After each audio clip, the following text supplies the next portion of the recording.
social and cultural issues that you've identified here.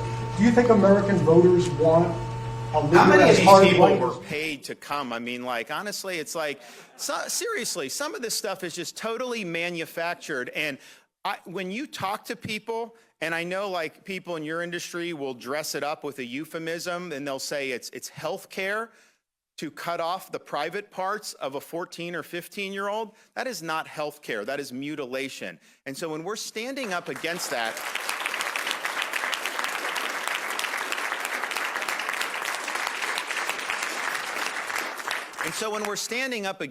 we're protecting these kids.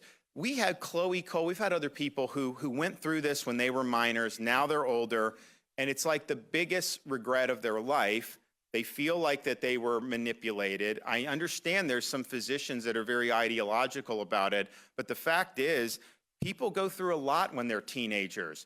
You grow out of it most of the time in these situations. 80, 90% resolves by the time you get there. Sweden, these European countries that went down this road have done a big U-turn. They said this is not good medical practice, and so they don't do it anymore. So all we're doing is doing what's right. The idea that this would have been something that people would have even been controversial, even like 10 years ago, would not have been something that anybody would have said anything about. And I just think, you know, when you're talking about this stuff, talk about what did the legislature do? The legislature prohibited doing things like double mastectomies. They prohibited doing things, you know, with male private parts that are very graphic. They prohibited pumping these minors with puberty blockers, which is just not something that it's appropriate. So I think those are appropriate guardrails. Look, there's some parents that this is something that they want to go down that road. But I think a lot of parents,